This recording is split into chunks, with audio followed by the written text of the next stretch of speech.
is it they say? If at first you don't succeed, try and try and try again. You know, there's a lot of brouhaha about iPhones being great. Well, yeah, but they know how to shaft you at the wrong time, and that's what happened this morning. We started out with a really good picture, and then, anyhow, my dear friends, this morning we're going to begin today's edition with some word from the IMF. Yeah, it was announced yesterday that they're about to launch a 50 billion, not million, billion-dollar aid package to help fight the coronavirus. Yeah? Announced yesterday. And obviously there's been some reaction here. Money, money, money, money, money. We're also going to take a look at something inspirational this morning.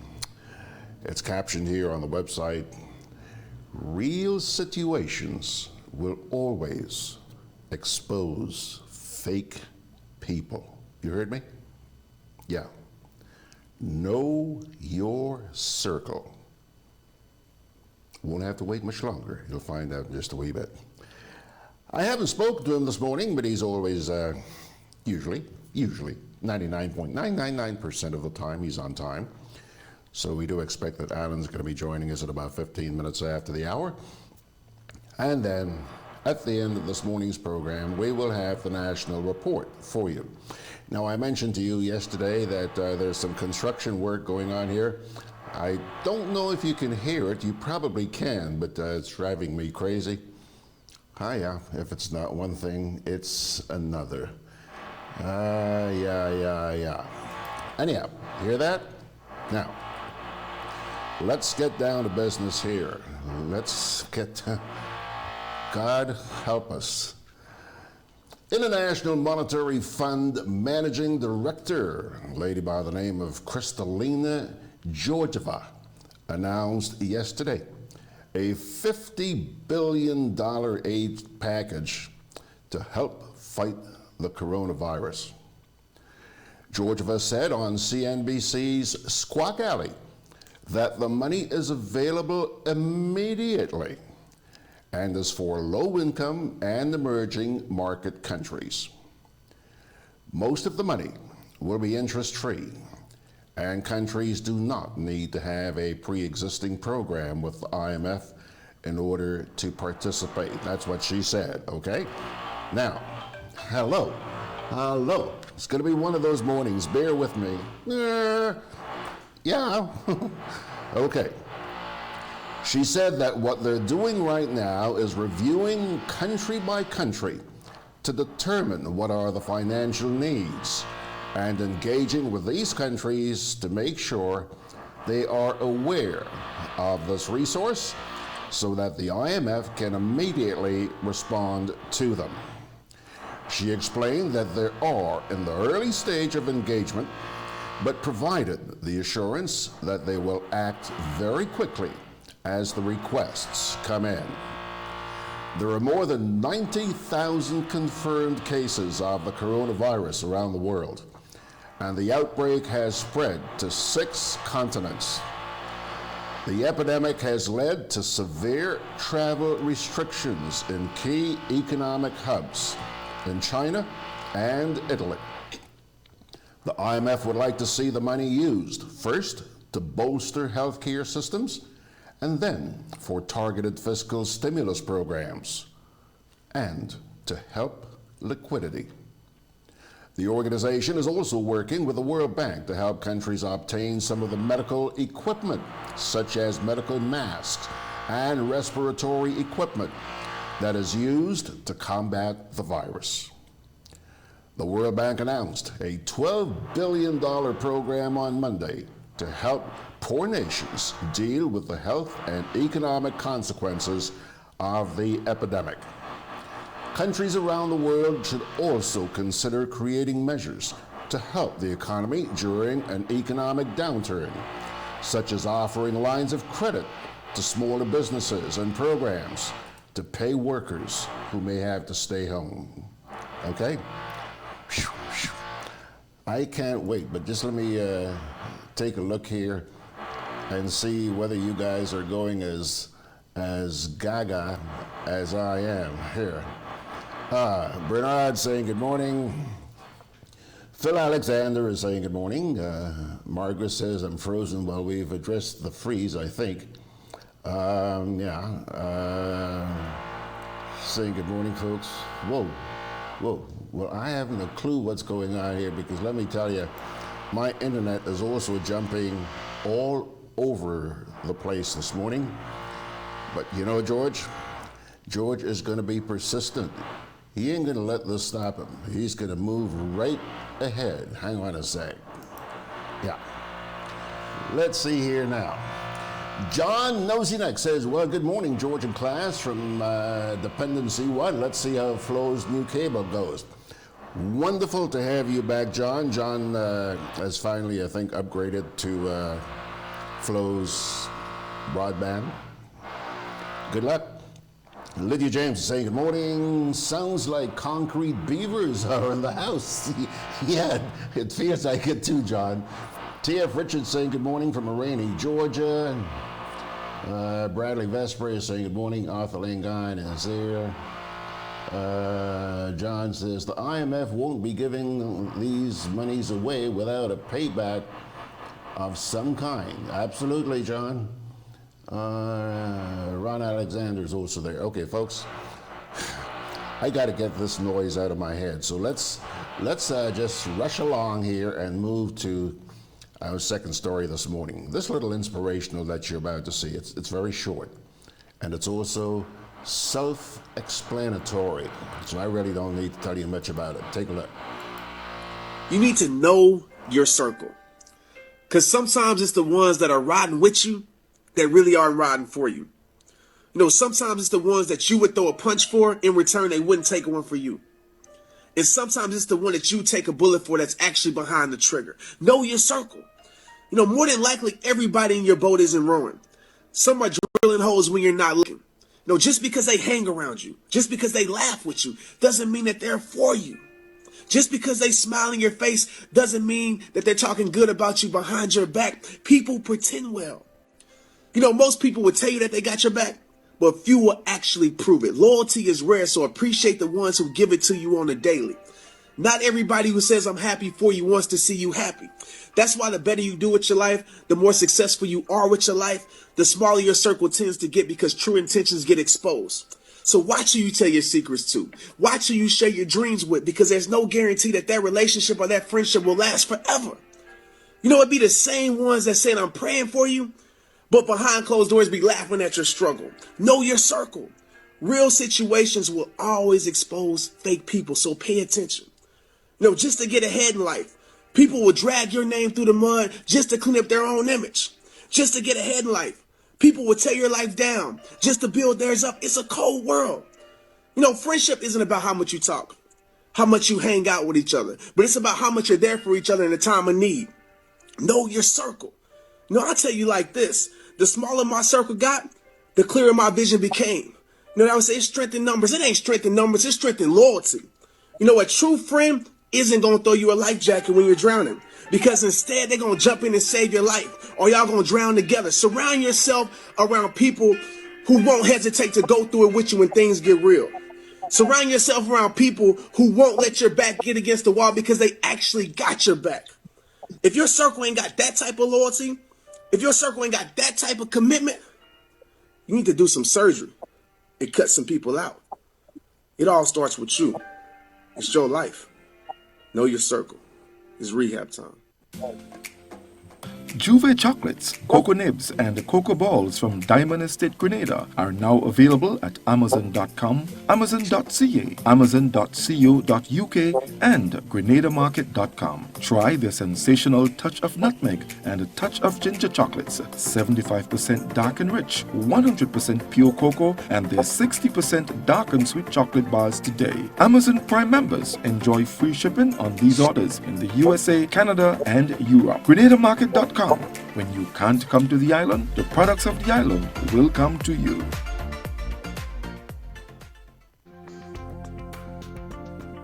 Together with you, our customers, we energize our community. Together with you, we energize our economy. We are working together to give our nation a better tomorrow. With you, we energize our future. Together, we energize our nation. Thank you for partnering with us as we energize our Spice Island. GRENLEC, energizing our Grenada.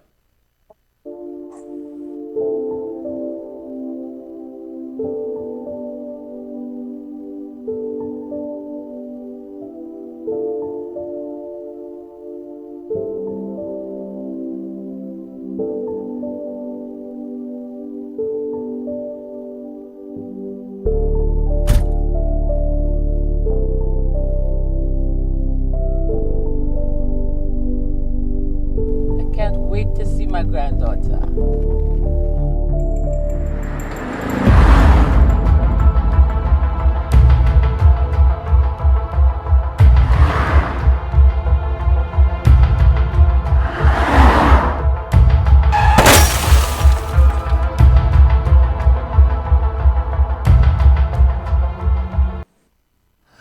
All right, good morning, Mr. Beirzynski. I trust that you're hearing me. I am having a hell of a time here. Okay, Mr. B is excusing himself. There he waltzes off to the right, and let's await his return.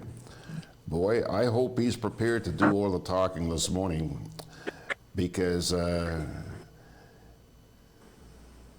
you know about the noise we've been having here, the construction work that's underway. So let me see. I guess he's getting his headset ready. And let me see. It's why do I need a headset? I'm not hearing you. Why do I need a headset? Hello? That must be because you have drilling going on. Because I have what? Drilling. Yeah, a lot of stuff going. Can you hear that noise, sir? Yes, I can hear you drilling. Can you hear me okay? Can you hear the noise, AB? Can you hear me now? Yes, I can. Okay, let me check my volume here. Say something. Something in the way she moves. Oh, pretty good, pretty good.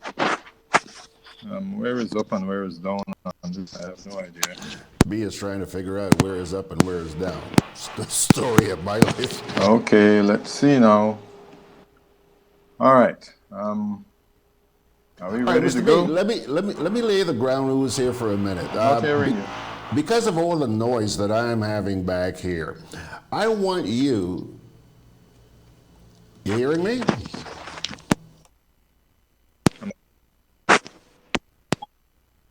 I'm not hearing you. Are you hearing me now? Nope. Well, you should be. Hello. Hello. I can't hear you. Mr. B, I'm going out there loud and clear. Hello? Hello. I'm hearing you. You're Hello, hearing George. me. I'm not hearing you. Yeah, AB. What's going on with this? Are you I sure was you? hearing you. I'm hearing you. Hello. Hi.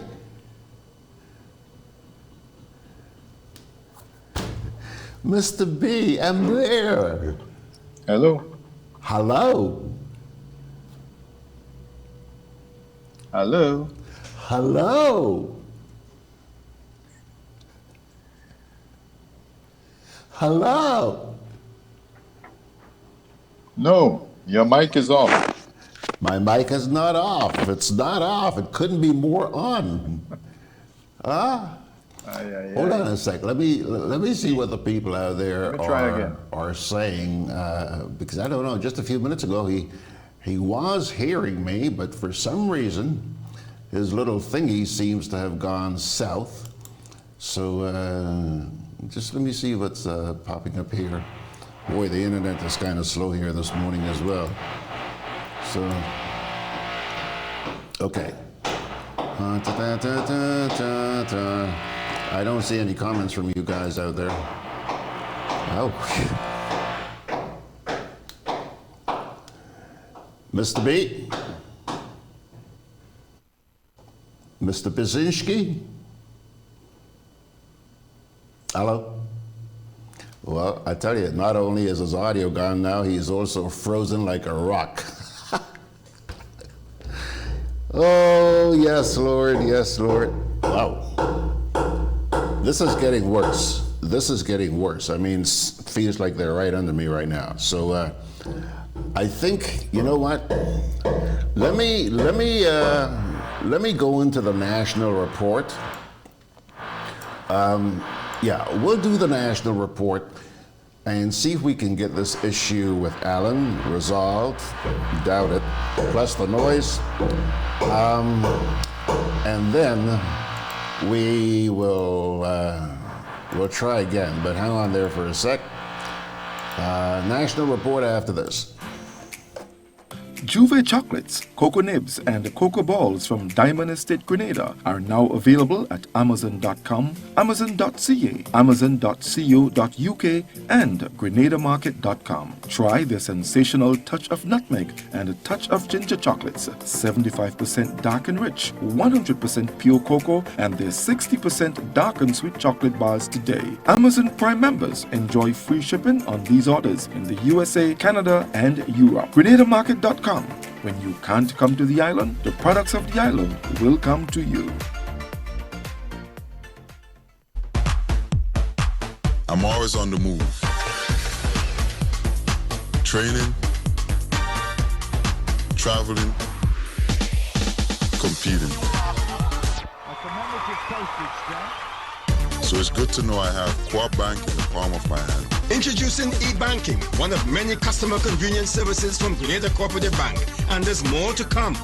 It's swift, simple, and secure. Welcome home.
Calling all vehicle owners, inspection and licensing continues, and at Hubbard's we want you to be ready. From February 16th to March 31st, registration numbers 2,501 to 5,000 with single registration letter, or registration numbers 251 to 500 with plural registration letters will receive 11% off new torque tires and PowerMax batteries. Don't get caught unprepared. Visit us today at the Motor Department in Mount Gay or the Tire Bay in Grand Anse near to the building supplies.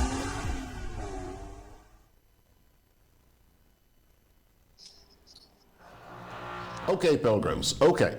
Mr. B and I were just on WhatsApp here, and he was hearing me. Are you hearing me now, Mr. B? Yes, I'm hearing you now. If you are, just nod your head, because this noise here is... Okay. Mr. B, I want you to take it away for the next 20 minutes or so. You're on your own, because I can hardly even hear myself here. So take it away, Amy. Okay.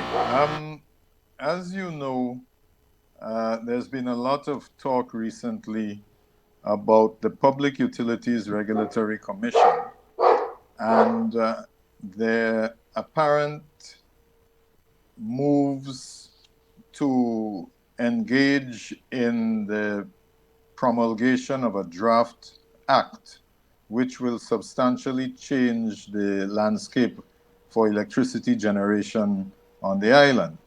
So naturally, we've been looking at the background to all of this, and then out of the blue, we saw that the PURC announced a schedule of public consultations, the first of which took place on Tuesday at the St. George's Anglican Senior School.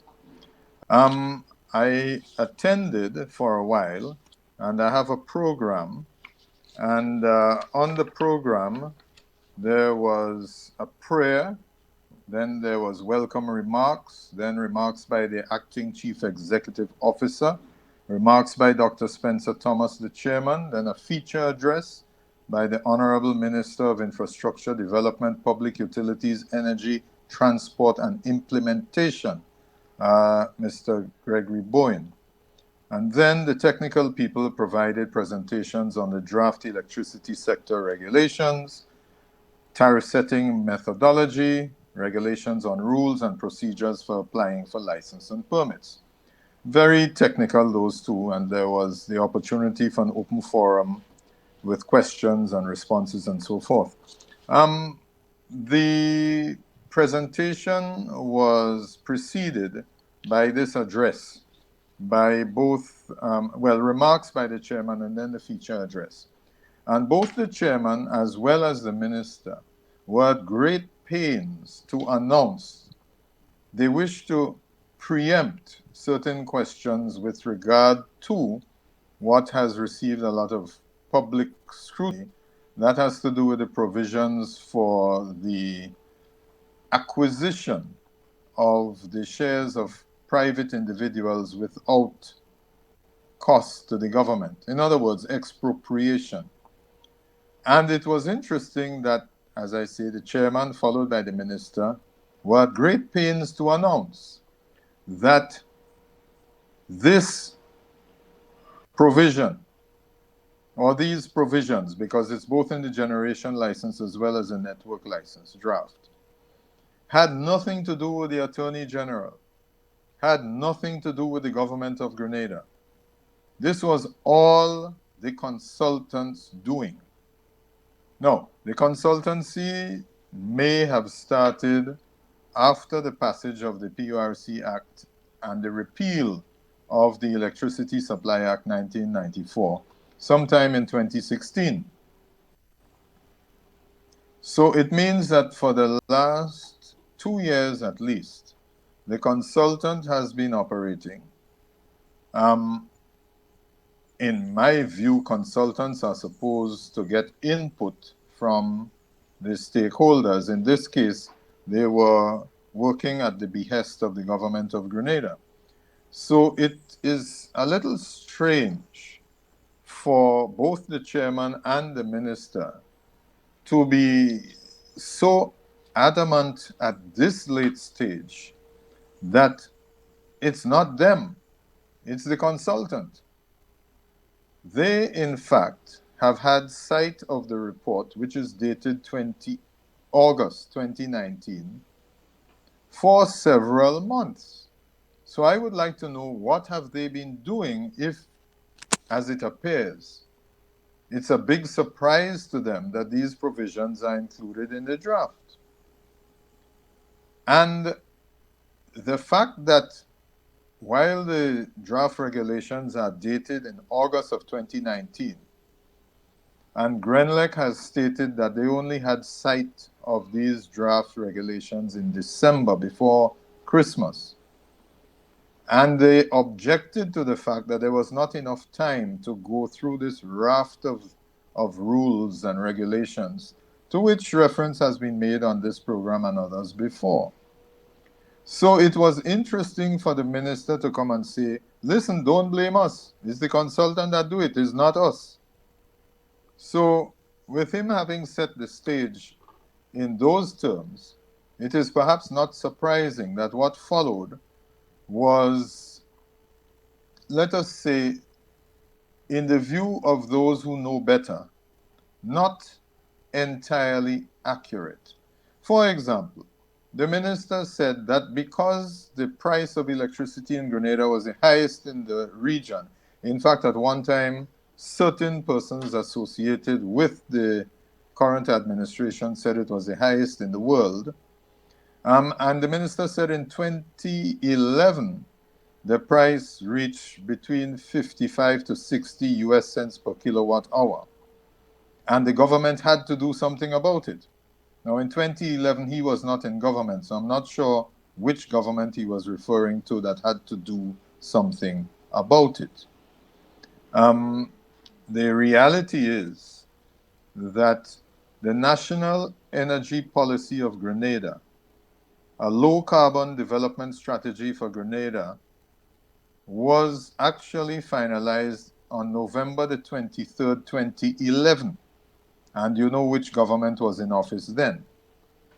Nevertheless, having made that misstatement of fact, the minister was advised by a member of the gathering that he had heard this misstatement of fact on a previous occasion, and he had pointed out the reality to the minister that said was incorrect, and that in fact the highest that the combined electricity cost per kilowatt hour had ever reached was not 55 to 60, but in fact 42 US cents per kilowatt hour, and that was way back in 2008, after the financial crisis when oil prices spiked. Now, currently, the combined electricity cost is about 30 cents US per kilowatt hour. I emphasize combined cost for the simple reason that when the question was put to the technical people present as to, under the previous regulatory regime, that is the Public Utilities Commission, what was the actual increase in the non-fuel charge from 1994, when Grenlec was privatized, until now? And the Dr. Matthew, I beg your pardon, Dr. George Matthew, the acting chief executive officer of the PURC, in response to the question, said that he wasn't sure, but he doesn't think it was a great amount. Well, he wasn't sure, but there were people there who are sure.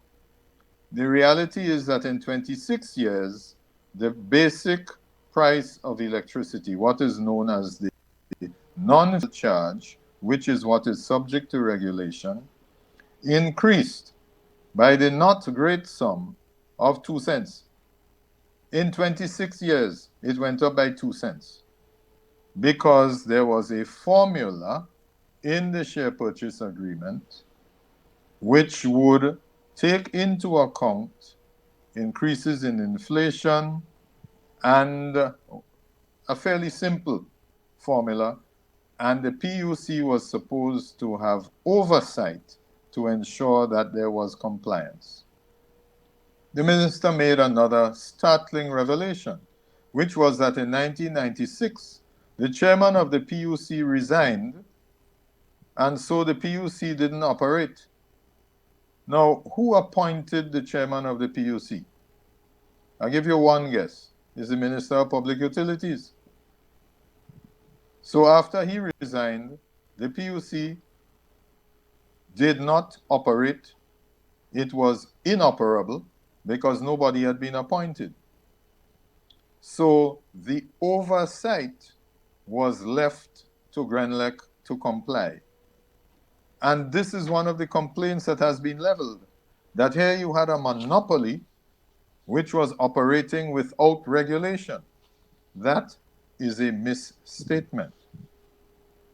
Another question was asked because much was made of the fact that, as happened with deregulation in the telecom sector, this led to competition and better service, more choice, and everybody now is able to afford a device.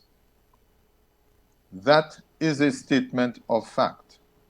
The question that must be raised, what was the price to be paid for everybody now having a device?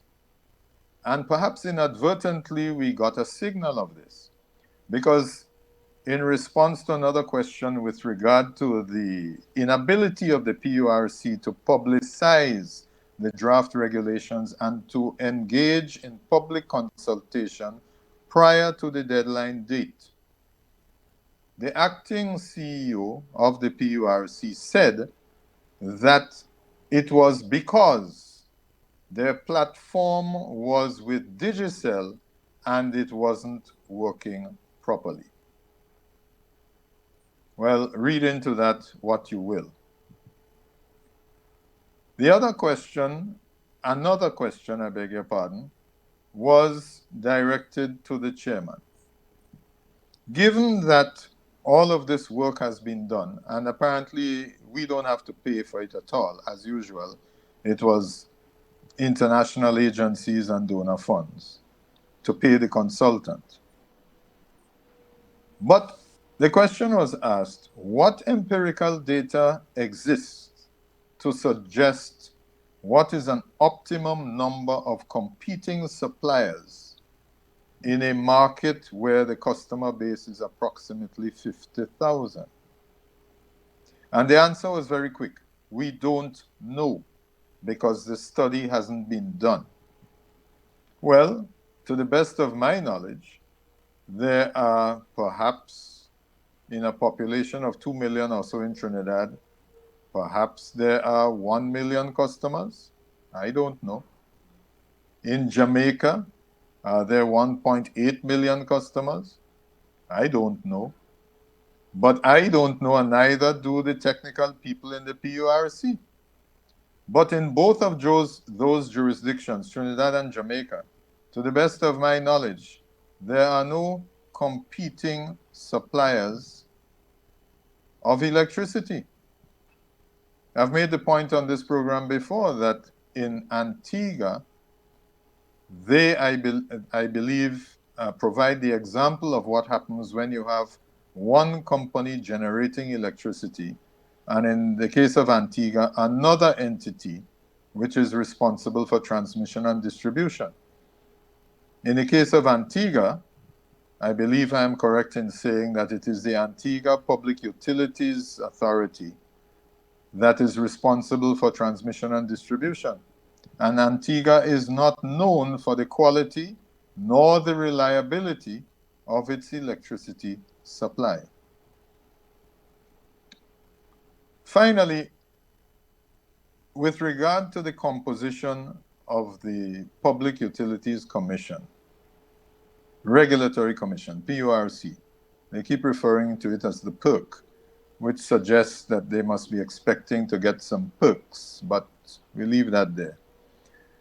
But the law requires that apart from the chairman and another member, where there is a commission comprising 3 members, there is to be a commissioner representing the interests of the general public and consumers. Currently, the board is comprised of Dr. Lina Spencer Thomas, chairman, well qualified in several fields of economics and public policy. Mr. Lawrence Samuel, who is currently employed in the National Telecoms Regulatory Commission, so he has experience in regulatory business. And the third one is Mr. Fitzroy James, the former manager of the Marketing and National Importing Board, who was transferred to a line position in the Ministry of Finance.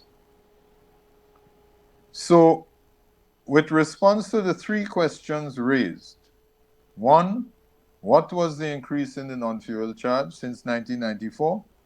The answer was they didn't know. With regard to how many competing suppliers should there be in a market of 50,000 consumers, the answer was, we don't know. Which of the current commissioners is supposed to represent the public interest? The answer was, we don't know. Well, if they don't know, what I will say is, I don't know either. And I'm done. All right, Mr. B, you're done. You're done. I would love to sit here and chat with you a little bit more about that presentation, but again, because of the noise, noise. We're going to have to take a rain check on this. I just want to let our listeners know, however, that I am going to rerun your segment this morning on Sunday morning's program for those who may not have heard all of it. So once again, thank you, Mr. B. It looks like we are also going to have to change our broadcast time for Good Day Grenada from 9 o'clock in the morning. And I'm sitting here now scratching my head and considering probably having to run it at maybe 8 o'clock in the evening on weekdays, because this noise, I mean, it's just outrageous. It's just outrageous. I could hardly hear myself here. So any parting words before you go, sir? Please try and find out where the consultations are going to be held and attend. This is the people's business. Okay, you know, the consultations, there's a list of places up on my website. If you do a search for PURC, Public Utilities. I did see it. It's up on the site. And I really wish I could have attended the one on, I think it was on Tuesday evening, but I had some friends here visiting off a cruise ship from Vienna, and so I couldn't make it to that. Thanks a lot, AB. We'll see you next week. Okay, bye now. Wow. Mr. Allan Beirzynski, thank you for being tolerant, Alan, and thank you out there. Just let me see if you guys have been spouting anything here. Ryan says, AB, they don't know, and you don't know, and nobody know. Anthony Howard says, everybody can afford a device, but most are walking around with multiple devices to save money. He says these mobile telecom companies are taking valuable dollars out of the local market because their profits leave the island.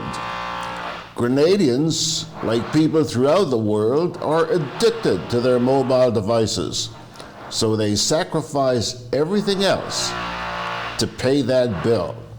Interesting. Interesting. Okay. All righty, folks, I'm going to take a little break here, and we'll come back with the National Report.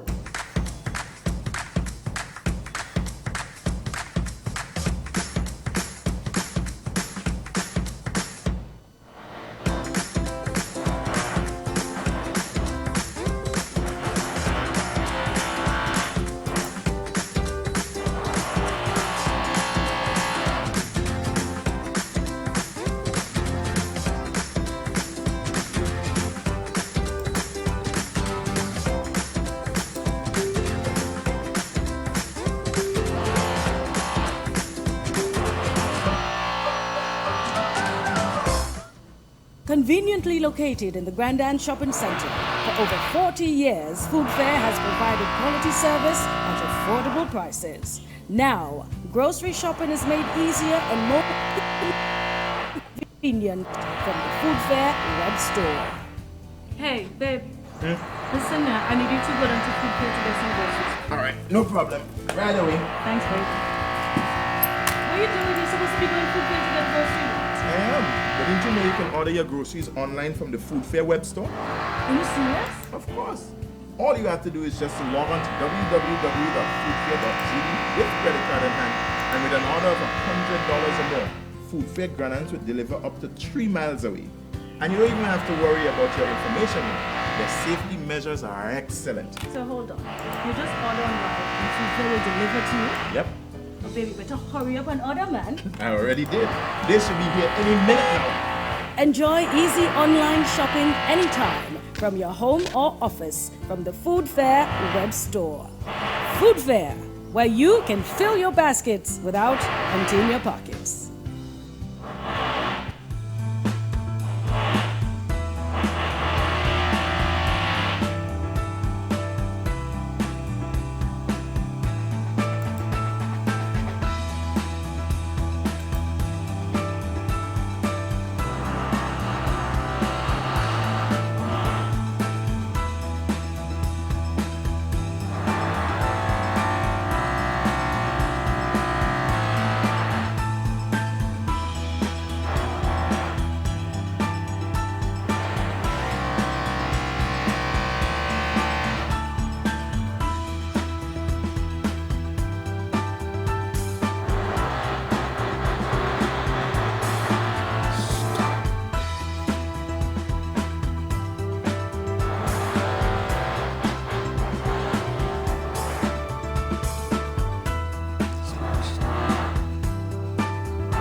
Hey, Lynn.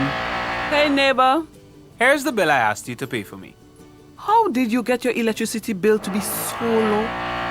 For one, we size our transformers just for what we need. And we unplug transformers, chargers, and other devices when they're not in use. We also replaced our light bulbs with LEDs. They burn less energy, right? Much less. I even replaced the seal on my refrigerator door to keep the cold air in. And Grenlec is always advising us not to open the fridge too often. That's right. And my family washes and irons in bulk. With fuel prices changing all the time, how do you know if it is working? We pay attention to the usage history table. Over time, our average usage has decreased. So while Grenada can't control fuel prices, I can conserve energy and save money. Grenlec, energizing our Grenada.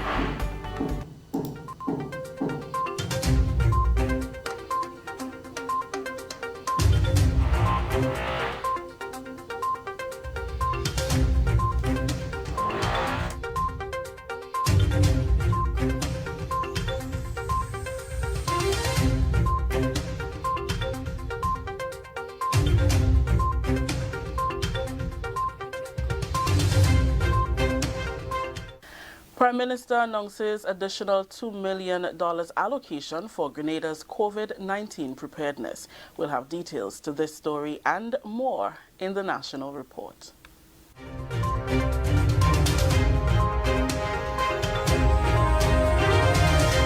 With the details to the news for Wednesday, March 4th, 2020, I am Rakisha St. Louis. Prime Minister and Minister for Finance, Dr. the Right Honorable Keith Mitchell, has announced an additional $2 million to further bolster Grenada's preparedness for COVID-19. In an address to the nation Tuesday evening, Dr. Mitchell reassured the population that all the necessary measures are being taken to safeguard the country and its people.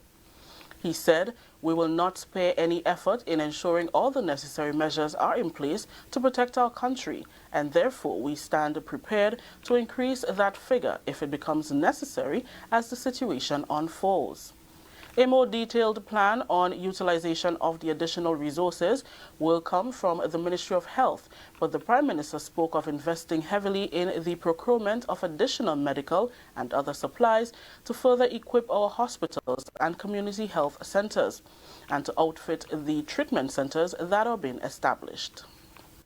Schools are also being provided with significant supplies, such as thermometers, to help identify symptoms of the virus. There is also ongoing training of medical practitioners, other frontline staff and at-risk groups, including hotel workers and educators. At the policy level, several critical decisions have been taken, including the appointment of Dr. George Mitchell as the COVID-19 coordinator.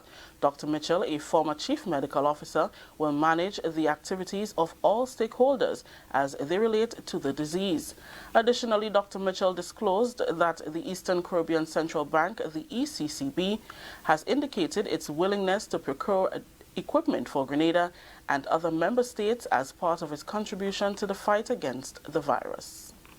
This combination of local and regional measures will help to strengthen other critical actions, which have so far proven effective in keeping the disease out of Grenada. The Importation Transmission Watch announced last week remains in full effect, and we are strictly enforcing the mandatory quarantine of persons entering Grenada from at-risk countries.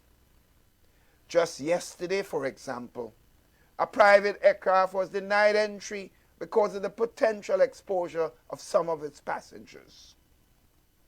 It is clear that government will not intentionally put the people of this country at risk for any reason at all, despite propaganda to the contrary. The Ministry of Health continues to beef up its response efforts for COVID-19, which continues to spread from country to country.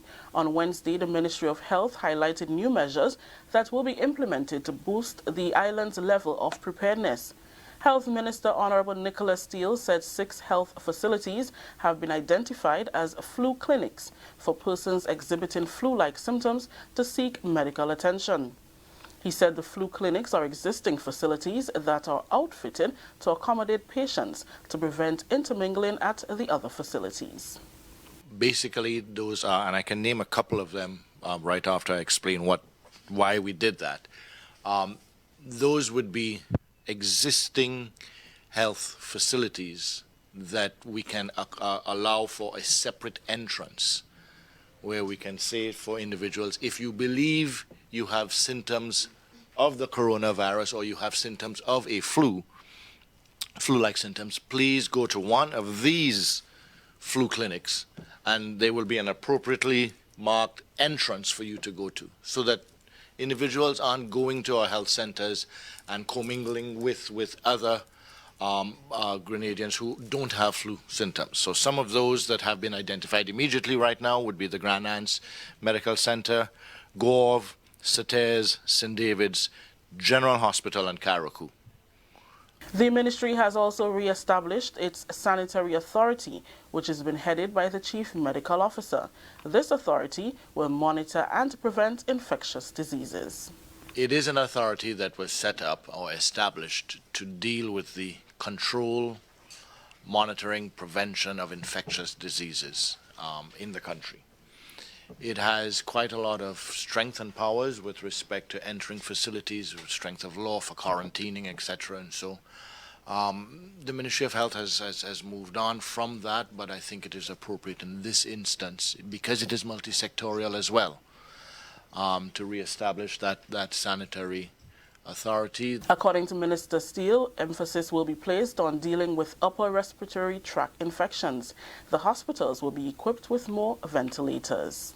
Because this virus presents itself for the 15 to 20% cases that are severe, presents itself with upper respiratory tract infection, we have moved to increase the quantity of ventilators that we have at the hospital as well.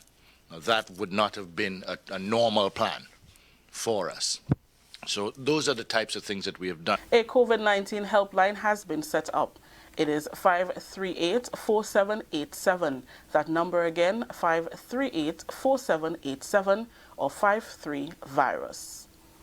Still with news on COVID-19, Prime Minister and Minister for Finance, Dr. the Right Honorable Keith Mitchell, has welcomed the announcement by the World Bank Group of immediate support for COVID-19 response activities. On Wednesday, March 3rd, the World Bank announced through a press release that it is making available an initial package of up to $12 billion in immediate support to assist countries coping with the health and economic impacts of the global outbreak. The financing, as the bank explained, is intended to help member countries take effective action to respond to and lessen the tragic impacts of COVID-19. The World Bank's press release further stated that the new fast-track package will help developing countries strengthen health system, including better access to health services to safeguard people from the epidemic, strengthen disease surveillance, bolster public health interventions, and work with the private sector to reduce the impact on economies. Both grants and low-interest loans for low-income countries will be available through the newly announced financial package, some of which will be channeled through the International Development Association, IDA. Dr. Mitchell said this pledge of support from the World Bank is welcomed news. He said, and I quote, "The threat of COVID-19 requires countries to make huge financial commitments to implement the wide-ranging measures that are necessary as part of the preventative effort. Therefore, any offer of support will go a long way in helping to meet that challenge," unquote.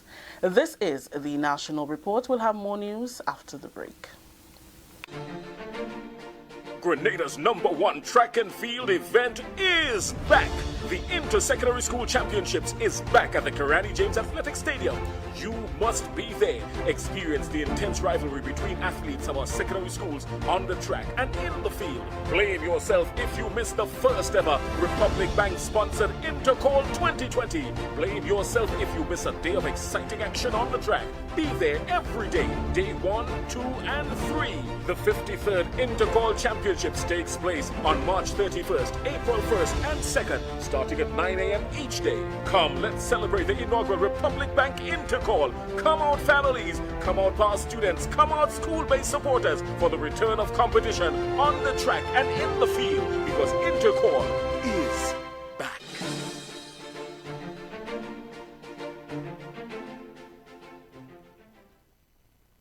Welcome back. Coordinator of Grenada's COVID-19 response says more emphasis will be placed on monitoring the most at-risk group in society, the elderly. Former Chief Medical Officer Dr. George Mitchell has been charged with the responsibility of rolling out the strategic preparedness plan. On Wednesday, Dr. Mitchell accompanied Acting Chief Medical Officer Dr. Francis Martin and Health Minister Honorable Nicholas Steele during the government's weekly post-cabinet media brief to update the nation on the country's response efforts. Dr. George Mitchell says the way forward is to heighten public awareness, monitoring and capacity building. The issue of public education and awareness, and therein lies the job of the media, which is extremely important to us. We want you to be, as usual, responsible reporters, because this is a national issue, on the facts as they present themselves and not the rumors. Our monitoring and surveillance, this has been excellent. I have to give kudos to the folks who have been on the front line, and they've been doing an excellent job. This we will continue to pay emphasis on. The third strategic area is on building partnerships and stakeholder involvement. We really need to ensure that everyone is on board in this national response. And so I'll be paying particular emphasis on this area. Our fourth strategic line of action will be paying emphasis on the most at-risk groups, which will be, of course, as you know, based on the epidemiology of the disease, the elderly persons who are immunocompromised, etc. He says over the next 2 weeks, emphasis will be placed on the elderly with increased home visits by health professionals. It's the remainder of this week and next week to start with, that every single home is visited, that the medical practitioners that visit these homes ensure as best as possible that every single occupant there is basically checked, and that they are experiencing the most optimum health that they possibly can. We do have a list of what we call shut-ins that are at every health center, and every medical clinic also know who these people are, And there has been a program over the years of visits, monthly visits. I must say that not in all cases that is done on a religious basis, but that needs to be upgraded, that needs to be done. And we're going to ask our practitioners, yesterday, as I said, through their supervisor, Dr. Sean Charles, I made a plea to them to have a program to sort of like facilitate that kind of service to the population. Dr. Mitchell gave the assurance that the ministry is prepared to deal with any challenge or setback that may arise in the process. That story just ended the national report for today, Wednesday, March 4th. Let's recap the top story. Prime Minister announces additional $2 million allocation for Grenada's COVID-19 preparedness. On behalf of the entire news team here at the Government Information Service, I am Rakisha St. Louis saying thank you for joining us. Until next time.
Alrighty, folks, this is where we're going to have to pull the curtain down. Yeah, we're doing so on time today. It's only, a minute and a half after 10 o'clock. Don't know the last time we ended on schedule. But thank you very much for being tolerant. Yeah, we had some hassles again this morning. Seems like the story of our life, doesn't it? Anyway, we made it through by God's grace, and for that we're thankful. Before the noise begins again, let me say adios and thank you for joining us. And by His grace, tomorrow morning we'll also be back here, hopefully, with Mr. Brian Pitt. God bless you, my dear friends. So long.